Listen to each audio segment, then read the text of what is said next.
আমুলের নলেন গুড়ের আইসক্রিমটা কে কে ট্রাই করেছো জানি না, তবে আমি একবার ট্রাই করেছিলাম। টেস্ট কিন্তু আমার দারুণ লেগেছিল। তো ভেবেইছিলাম যে একবার বাড়িতে ট্রাই করব।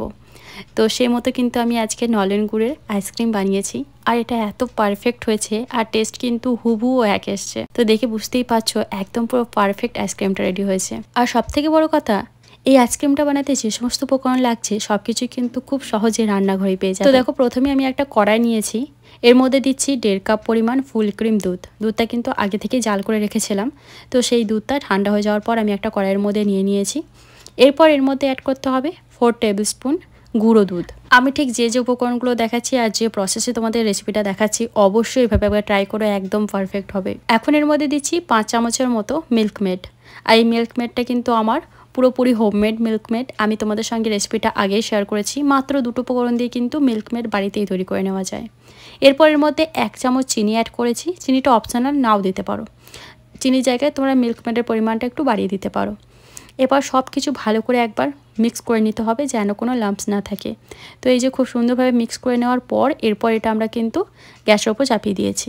একদম লো ফ্লেমে অনবরত নাড়াচাড়া করে করে আমাদের দুধটাকে কিন্তু অনেকটা ঘন করে নিতে হবে। যেহেতু এর মধ্যে পাউডার মিল্ক আছে, তার জন্য কিন্তু খুব তাড়াতাড়ি দুধটা ঘন হয়ে যাবে। তার জন্য অনবরত এভাবে নাড়াচাড়া করে যেতে হবে। দেখতেই পাচ্ছ দুধের মধ্যে কিন্তু কোনো লাম্পস নেই। খুব ভালো করে সমস্ত উপকরণ মিশিয়ে নেওয়ার পর এটা জাল দিতে শুরু করবে। একদম মিডিয়াম ফ্লেমে মোটামুটি 5-6 মিনিটের জন্য কিন্তু অনবরত নাড়াচাড়া করে দুধটাকে জাল দিয়ে নিতে হবে, যাতে দুধটা বেশ ঘন হয়ে যায়। তো এই যে দেখতেই পাচ্ছ দুধের কালারটা কিন্তু চেঞ্জ হচ্ছে, আর দুধটা কিন্তু বেশ ঘন হয়ে এসেছে। আমি তোমাদের থিকনেসটা দেখাচ্ছি লাস্টে, যে কতটা থিকনেস রাখতে হবে। তো এই যে দুধটা কিন্তু জাল করা হয়ে গেছে, আর এখন আমি গ্যাসের ফ্লেমটা অফ করে দিয়েছি। তো এরকম কিন্তু থিকনেস রাখবে, কারণ এটা ঠান্ডা হয়ে যাওয়ার পর কিন্তু ঘন হয়ে যাবে। তো গ্যাসের ফ্লেম অফ করে দেওয়ার পর এর মধ্যে এখন অ্যাড করছি 4 টেবিল স্পুন নলেন গুড়। গ্যাসের ফ্লেমটা অফ করে কিন্তু গুড়টাকে অ্যাড করতে হবে, না তো অনেক সময় দেখা যায় গুড় অ্যাড করার সময় দুধটা কেটে যায়। তার জন্য গ্যাসের ফ্লেম অফ করে তারপর আমরা গুড়টাকে দেব। এবার গুড়টা দেওয়ার পর খুব ভালো করে মিক্স করে নিচ্ছি। মিক্স করাতেই দেখতে পাবে দুধের কালারটা কিন্তু একদম পুরো চেঞ্জ হয়ে যাবে। তো এই যে কি মিষ্টি একটা কালার চলে এসেছে। এখন কিন্তু সুন্দরভাবে মিশিয়ে নেওয়ার পর এটা আমরা ফ্রিজে রেখে ঠান্ডা করে নেব।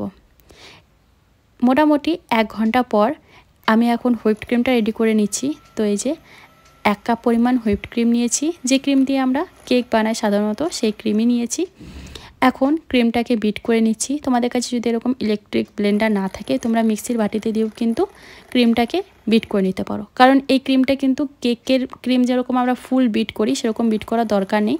মোটামুটি ইলেকট্রিক ব্লেন্ডারে 2 থেকে 3 মিনিটের জন্য বিট করে নিলেই হবে। এরপর দেখো, আমরা যে আইসক্রিমের লিকুইডটা রেডি করে রেখেছিলাম সেটা পুরোপুরি ঠান্ডা করে এর মধ্যে অ্যাড করে দিয়েছি। অ্যাড করার পর আরও কিছুক্ষণ একবার ওই 1-1.5 মিনিটের মতো ভালো করে দুটো মিক্স করে নিয়েছি। এরপর একটা কন্টেনারের মধ্যে আইসক্রিমের ব্যাটারটাকে পুরোটা আমি দিয়ে দিলাম। আর অবশ্যই চেষ্টা করবে আইসক্রিম জমানোর জন্য যে কন্টেনারটা ব্যবহার করছো সেটা কিন্তু অবশ্যই যেন এয়ারটাইট হয়। এয়ারটাইট না হলে কিন্তু ভেতরে আইস ক্রিস্টাল জমা হয়ে যেতে পারে। তার জন্য কিন্তু অবশ্যই এয়ারটাইট নিতে হবে। সেটা তোমরা প্লাস্টিকেরও নিতে পারো বা কোনো কাচের কন্টেনারও নিতে পারো।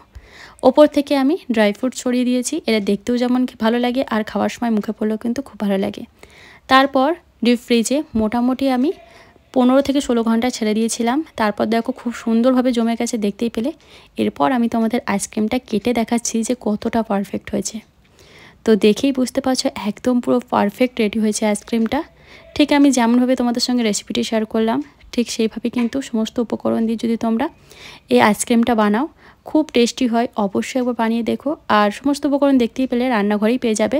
শুধুমাত্র হুইপড ক্রিমটা কিন্তু তোমরা মার্কেট থেকে কিনে আনতে হবে। হুইপড ক্রিমটা খুব সহজে কিন্তু তোমরা যে কোনো কেকের দোকানে পেয়ে যেতে পারো। তো এই যে আমাদের আইসক্রিম একদম রেডি হয়ে গেছে। আমি সার্ভ করার সময় আরও একটু ড্রাই ফ্রুটস দিয়ে দিয়েছি। ড্রাই ফ্রুটসের মধ্যে এখানে আমি কাজু, কিশমিশ, আমন্ড আর পেস্তা দিয়েছিলাম। তো দেখো, আমি তোমাদের আইসক্রিমটা কেটে দেখাচ্ছি যে কতটা ক্রিমি আর কতটা পারফেক্ট হয়েছে। যদি এই রেসিপিটা ভালো লাগে তাহলে অবশ্যই ভিডিওতে একটা লাইক দিয়ে চ্যানেলটা সাবস্ক্রাইব করে পাশে থাকবেন। আজকের মতন বাই। সবাই খুব ভালো থাকবেন আর সুস্থ